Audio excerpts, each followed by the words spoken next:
At 1, the 6-year-old son of the Conservative leader David Cameron has died in hospital. Ivan Cameron was severely disabled and had a rare form of epilepsy.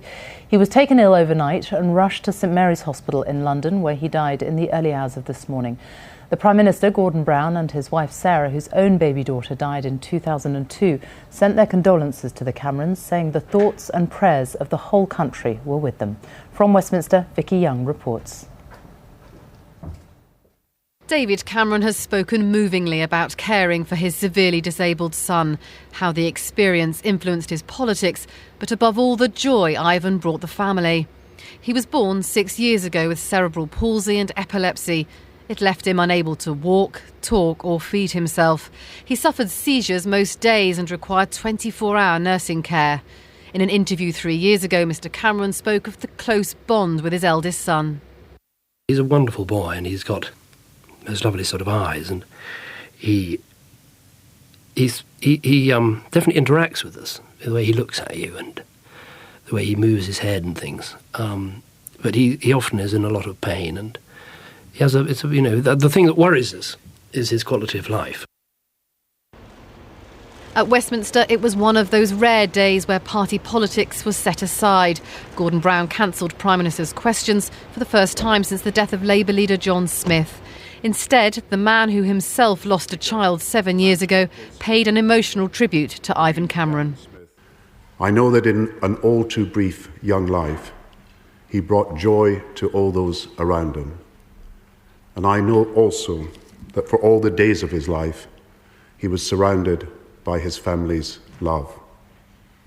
Every child is precious and irreplaceable, and the death of a child is an unbearable sorrow that no parent should ever have to endure. Politics can sometimes divide us, but there is a common human bond that unites us in sympathy and compassion at times of trial, and in support for each other at times of grief. William Hague. For the Conservatives, William Hague thanked Mr Brown for the private condolences he'd passed on to David and Samantha Cameron. As much as anyone in the House, the Prime Minister will understand the dimensions of this loss, something which, as he has said, is something no parent should have to endure. I spoke to David a little while ago, and he's asked me to pass on his thanks for the sympathy already expressed by so many colleagues in this House and beyond. Ivan's 6 years of life were not easy ones. His parents lived with the knowledge for a long time that he could die young, but this has made their loss no less heartbreaking. They also wanted me to say once again how hugely grateful they are to the many, many NHS and care workers who not only did their utmost for their son this morning, but have helped him every day from the moment he was born. And the Liberal Democrat deputy leader extended his sympathy to the Camerons. I think everybody in the House has experienced bereavement, but there is something especially sad and shocking about the loss of a child. And we recognise, I think all of us, that this is something that's especially difficult to cope with. I would simply express the hope that, this is a personal tragedy. It transcends all party barriers. And I would simply want to express the hope that the family are given the space and this privacy to grieve and cope with this tragedy that they've experienced. The Camerons have also asked for privacy so that they and their 2 other children can mourn the loss of a son and brother. Vicky Young, BBC News, Westminster.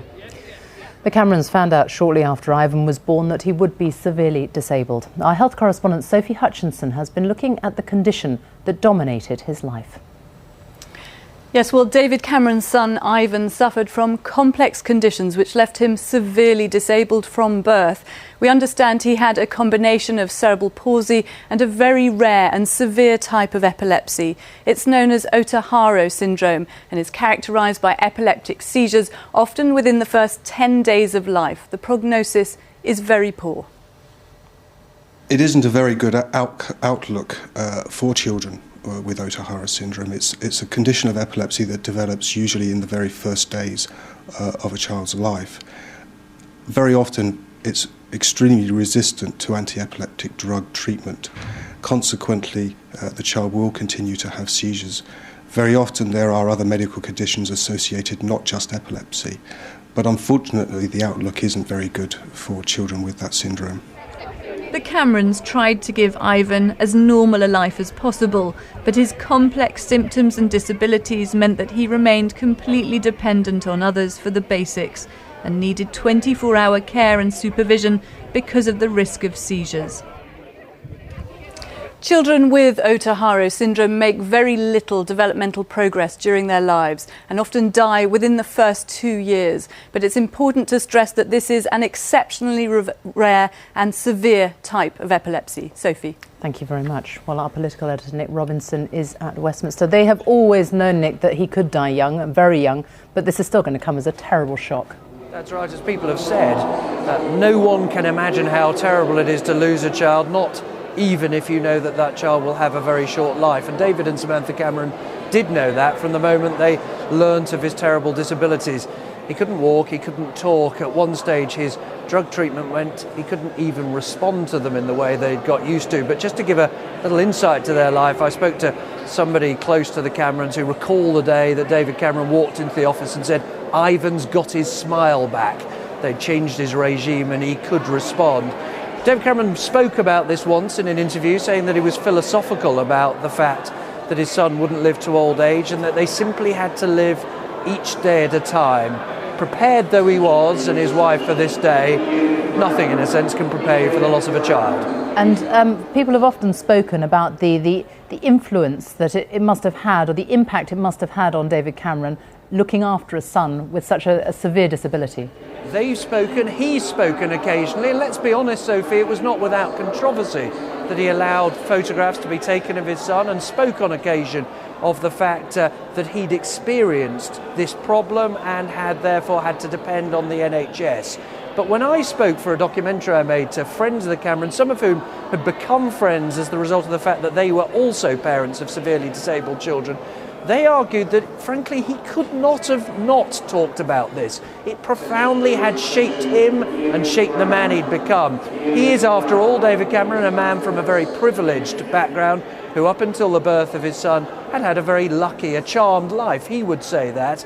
And yet he had then had to live with the doubts about his child's survival, with regular emergency visits to hospital, with sleeping on hospital floors, meeting people often from backgrounds who frankly he'd had nothing in common with before. And that shaped his attitudes to the health service, his attitudes to voluntary service, his attitudes to life in general. He has had to live with that through the public eye, and now, just as Gordon Brown did when he lost his child 7 years ago, he will have to live with that terrible loss in the public eye as well, which will be, of course, extraordinarily hard to bear. Our political editor, Nick Robinson, thank you very much. The rest of the news now, and a Turkish Airlines plane carrying 135 people has crashed